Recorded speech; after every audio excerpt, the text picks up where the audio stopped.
त्यांचं जे एकतर प्रमुख मागणी होती की पगारामध्ये 6,500 रुपयाची वाढ होती, त्याची थकीत रक्कम जी होती ते 5 महिने अदा केल्यानंतर ती बंद झाली होती.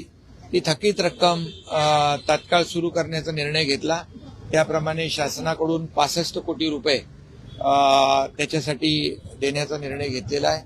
आणि त्याचबरोबर सानुग्रह अनुदान जो आहे 6,000 रुपये तो देखील दरवर्षीप्रमाणे त्यांना देण्याचा निर्णय बैठकीमध्ये झाला.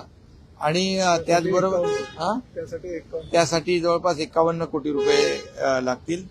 आणि जी काही उचल असते सणाची उचल दर वर्षी जी आपण देतो 12,500 रुपये त्याप्रमाणे देखील एसटी महामंडळ त्याची पूर्तता करणार आहे. आणि असे एकूण जवळपास 85,000 एसटीचे कर्मचारी आणि सर्व अधिकारी यांना याचा लाभ मिळेल.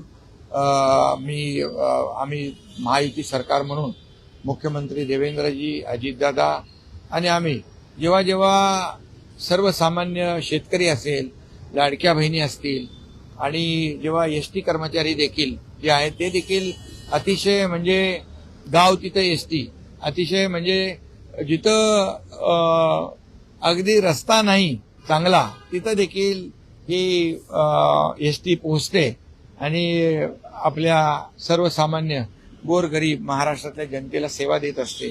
त्यामुळे दिवाळीमध्ये देखील एसटी कर्मचारी जो आहे तो कधी दुःखी कष्टी होऊ नये याचा देखील विचार सरकारने केलेला आहे.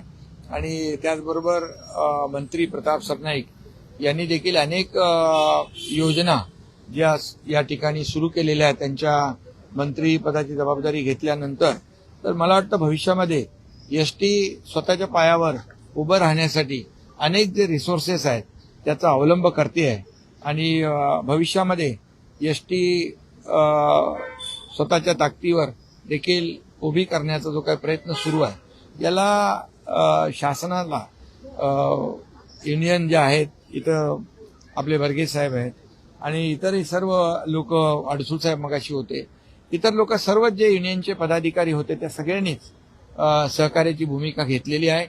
आणि शेवटी सरकार आणि एसटी कर्मचारी हे काही वेगळे नाही आहेत.